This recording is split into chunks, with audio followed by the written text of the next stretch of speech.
What's something that's normal in porn but is unpleasant/disgusting in real life? Story 1. Discovering a family member masturbating/naked/having sex. In porn, the beginning of sexy fun times. In real life, most awkward birthday granny ever had. Oh no, granny. Story 2. A lot of the positions in porn are super uncomfortable to recreate in real life. They're meant to showcase the genitals to the camera, which usually means they aren't fully penetrating and are at a weird angle that isn't going to hit the right spots. A Redditor comment on this, as a guy who works in the industry. God, yes. The one I demonstrate to anyone who asks what's so hard about it is your standard doggy. Except you need to rotate your hips about 45 degrees and fuck with a diagonal motion to get the money shot. If you just do normal doggy, the camera doesn't see anything. It's uncomfortable as fuck, and when starting out it was cramp city. Another Redditor comment, my eggplant accidentally snapped in half reading this comment. I feel it. Story 3. V to A, that's okay. A to V, it hurts to pee. Story 4. Front to back, you're alright, Jack. Back to front, there's shit in your wow, hey there. Story 5. Random butt sex. You really ought to prepare for that. Source, someone that didn't prepare for that. What a cheeky situation. Story 6. Buying a $3 million modern house with swimming pool, bar, and 72-inch TV as a single mother of 2. Story 7. Anal without lube or prep. You can't just shove it in, no warning. A Redditor comment on this. I used to read a porn director's blog. Early 2000s internet was a wild place. He described the actresses doing enemas and sit tests on anal dildos to check cleanliness.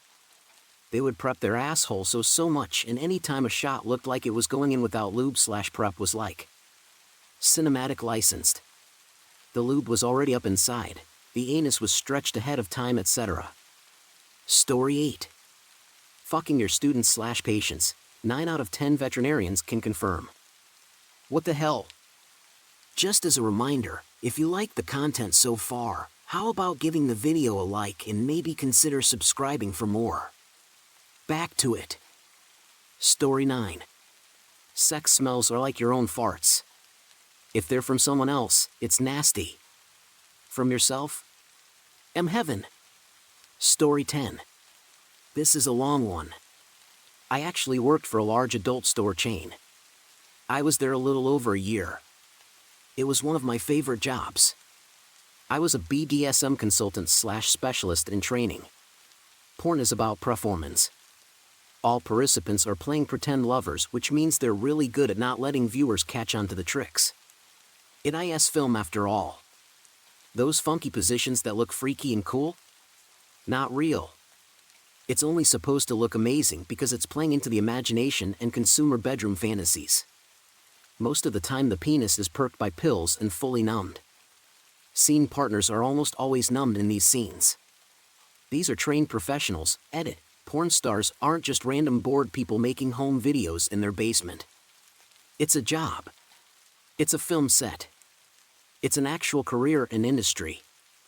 If you walk onto a set with the mentality of someone who is uneducated on the industry, you will be met with on-set backlash. I've seen it happen many times. People who arrive day one thinking it'll be like a backyard home video tend to get dropped pretty quickly too. It's a movie set. IDK why so many commenters seemed confused about actors performing dangerous sexual stunts needing specialists and instructors. It's porn, but it's still a movie set. There are rules and safety concerns. Being instructed and directed by other trained professionals. Edit. Instructors and specialists ensure no one dies doing something dangerous. It's sex, yes, but it's also a film set, and cast/crew are the responsibility of production studios. In real life, most of these weird and crazy positions will sprain or break the penis. Not a fun time. Actresses will purposefully overstretch out their vagina.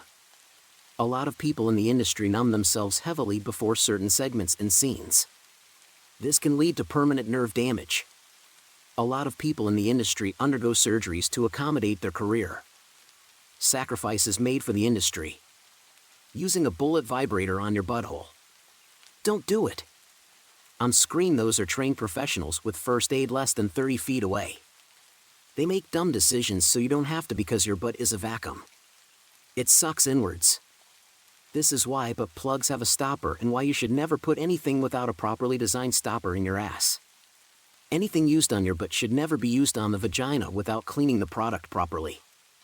In those movies it looks like one continuous moment, but between cuts they'll swap out for clean toys. I know that it looks fun, but please buy toys meant for the correct bedroom activity. Vibrating butt plugs are an easy $20 to $10.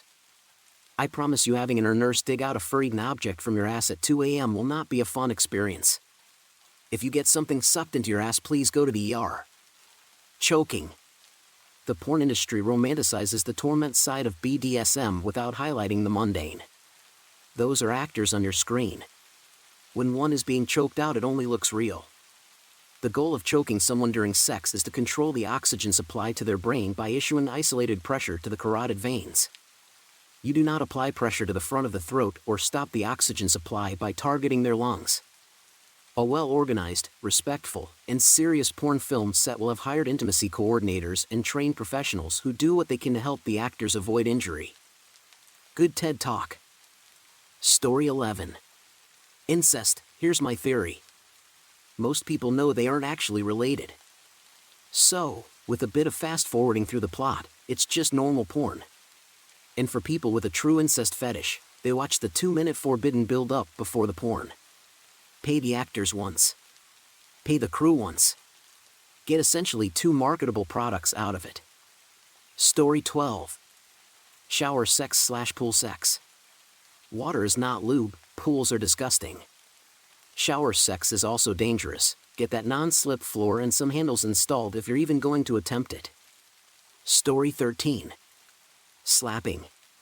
I know someone who slapped a girl so hard she didn't want to go any further. Like, bro, what did you think would happen? Edit. For those asking, yes, I know about BDSM, masochist, and kinky people who love slapping. I'm not talking about them. I'm talking about people who impose their kinks on others without consult or consent from their partners and end up being salty. They're not going along with it. If you're into slapping and all the other stuff I mentioned, cool, you just don't push that on others. Story 14. Doing it for a long time. The tissue down there is thin and sensitive. If you don't use enough lube or go on for too long, you get micro tears, and those hurt like a bitch. Story 15. I became a pizza delivery man so that I could have some hot chick ask me if there was some other way to pay for the pizza, and I could then proceed to get my freak on. I find it disgusting that this pizza delivery life was a lie. Customers would pay for their pizzas like a bunch of normal people, and they would sometimes tip me with money. Where's the sex with the hot chicks that I was promised? I would be mad as well.